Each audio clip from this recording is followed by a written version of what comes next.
Op turns to a local subreddit for help when his brother gets trapped in the Buffalo blizzard of 2022, which claimed 47 lives. Another user saves his brother and recounts the experience in which they almost became the 48th and 49th lives lost. Editor's note: for some general info, Buffalo, New York, is known for its snowy winters, but the blizzard of 2022 has been called the storm of a lifetime. 48 inches, 122 centimeters, of snow fell in about 48 hours. With the wind chill, the temperature was minus 30 degrees Fahrenheit, minus 34 degrees Celsius. The conditions were so bad that emergency services were suspended. 47 people died. Original post by u/Junzeman. Op made a post in r/Buffalo that was titled, "I need urgent help. My brother has been stuck in his car since the afternoon. He is near X address and is running out of gas.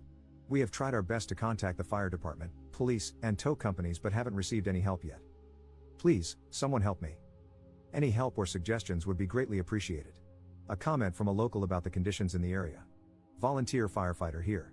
Our trucks cannot move in this snow. We are getting stuck and cannot get to anyone at the moment.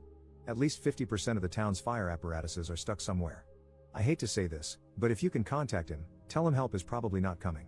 He is going to have to get resourceful, knock on doors, do something. There is nothing we can do at the moment. We are snowed in at the fire hall. Comment left by u/spore211215. I live close by, I can bring some gas and warm clothes, possibly. If he's up for it, I can walk him back to that fire hall. I live near that area. Update 1 day later. Posted by u/spore211215. Saw another post on here saying someone was stuck on Genesee Street near Crabapples. Well, I think to myself, hey, I only live about half a mile from there. I bet I could help this person, and I make the decision to go. He's been stuck there all day, and his clothes got wet from the snow while trying to leave, so I knew he needed help. So, I'm getting myself ready. I grab what little gas I have, some food and water in case he needs any, and some warm clothes and a blanket for him. Then I gear myself up. I put on thick hiking socks, sweatpants, a backpack to carry my gear, puffy snow pants, a Hanes white tee, 2 sweaters, a jacket, a high-vis vest, thick leather winter gloves, insulated winter muck boots, a headband, and a motorcycle helmet to help combat the snow and wind. So, it's time to head out. It's about 11 p.m., the wind gusts are still ripping outside, and snowdrifts can bring visibility down to zero. The motorcycle helmet is a mixed bag, helpful in some ways but also letting snow get stuck in my face, but overall, it was a good choice. Now, let me tell you, going to get this man was difficult. I'm a taller man myself, so the snowbanks weren't as much of a struggle for me, but unfortunately, when the snowdrifts reach up to my mid-thigh and every step has my foot dropping all the way down into the snow with no resistance, it turns just walking into a big task in itself. So, I'm making my way down the street, and it is difficult. I get that I'm wearing a motorcycle helmet and that it's hard to breathe in, but even when the visor was lifted, it was still hard to breathe, not only because of the snow constantly blowing in my face but also because walking itself was exhausting. I'm in decent shape, but trudging through those drifts is no easy task. Eventually, I make it down my street and a few streets over, switching between easier and near impossible spots of walking along the way. I get to an automotive business, and their building blocks a lot of the snow, allowing me to walk like normal for once in a long while. I keep trekking, but now I'm near a main road without buildings as densely packed, so the snow drifts are blinding at points, and I need to focus on buildings and objects to know where I'm going. Eventually, I make it to the man's car after a good 40 minutes of walking, even though I only traveled 0.6 miles. So, I get to the car and give him some clothes because that's mostly what he was interested in.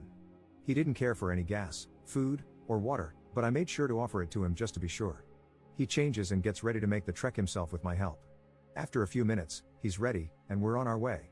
He says he talked with someone and has a house he can go to for warmth and safety for the night, about 0.3 miles away.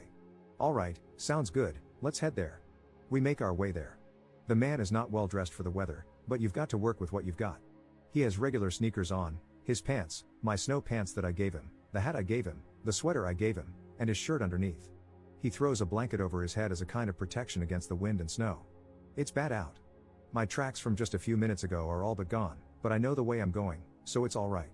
We walk up the road to the cross street and quickly cross. It's hard to see or hear anything, so we can't really tell if a plow is coming, and we act fast to stay safe. Then we make it to the side street. Well, needless to say, that street hasn't been plowed in ages. Snow drifts reach near my chest, and with no paths available, it's time to trailblaze and make our own. We need to make it maybe 9 or 10 houses into the street, but with snow like this, we're barely progressing at all. I'm dressed for the conditions, so I'm only getting tired. The man I'm helping isn't doing great. Snow is accumulating on his face, and he occasionally falls into the snowbanks and needs to recover. When we get near houses that block the wind, we take a break and relax because we need the energy to make it to this house and can't give up. After more struggles, we eventually make it to the house, about 0.3 miles in 30 or so minutes. The person living in the house graciously lets us both in. I recover by warming up a little bit. The snow that accumulated on me just starts dripping and melting, which I know is a bad sign, so I make my stop short to avoid being drenched on my trek back. The man I helped is very thankful and gets comfortable and warm for the first time in hours. But I can't stay long, so I tell him I'm glad he is safe, thank the homeowner/renter, whoever the man that let me in was, and head back out. Now, I'm on my way back home. It's a few minutes after midnight. I made it about a mile in an hour, not great, but it is what it is. There's another 0.6 miles or so to go.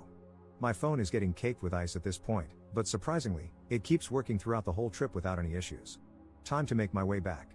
I can actually see my trail this time, so I use my previous steps to try and make my walk a little easier. I'm starting to struggle but no, I can't stop. Eventually, I make it back to Genesee Street and see a front loader messing around with some snow, I'm assuming for emergency vehicle traffic. His windows are all iced over and fogged up, and I can't tell if he even sees me. I've got my mission, so I stay the hell out of his way and keep going. I give a wave and a thumbs up and continue making my way home. I cross Genesee quickly because now I know the plows are out, and I need to stay out of their way. Back in my neighborhood. My trail is gone, but I know where I'm going, or at least I think I do, so I keep making my way. I take a pit stop to call my girlfriend at home, letting her know I'm okay and all that jazz so she can relax. The phone call ends, and I continue on. Snow is piling up on my visor, and I've been constantly raising and lowering it throughout this whole trip. Fog and ice are really blocking my vision, so I essentially have to keep the visor up to see, only lowering it now and then to catch my breath or block the heavy snow gusts. My progress is really slowing, and my right leg is starting to hurt. Feels like I'm pulling something near my hip. Oh well, that's unfortunately not something I can dwell on while navigating the streets in a snowstorm. I keep making my way at a severely reduced pace and take a turn onto my street. Unfortunately, I was a bit exhausted and confused and made the turn one street too early, realizing it about halfway down. Weighing my options, I decide I can't really keep going forward without risking wasting even more time trying to get home. So, I backtrack to where I made the wrong turn and continue on the correct path.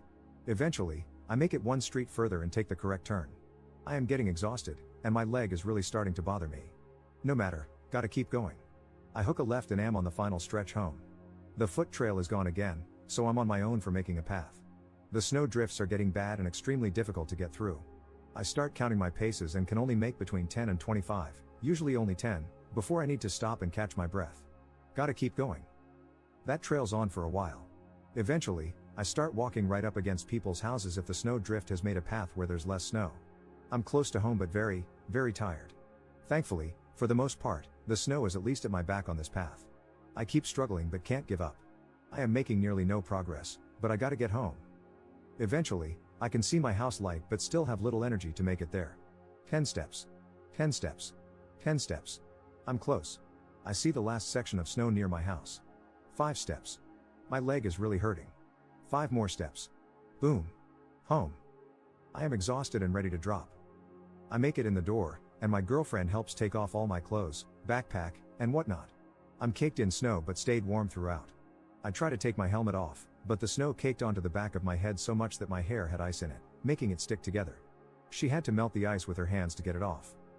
I have her check me for frostbite, and surprisingly, there's none to be found, which I might debate.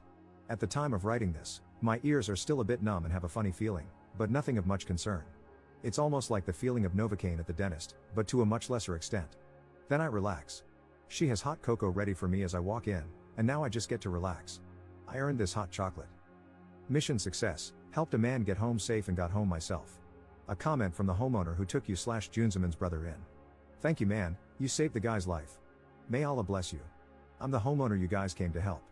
For a second, I thought you were a first responder with your helmet on, lol. It's a happy ending story. The man stayed in my house for 2 nights, and he headed out home this morning. He even helped me clean some snow off my driveway before he left. He arrived home safely, though his car is still stuck on the road. Thank you once again. Second update same day.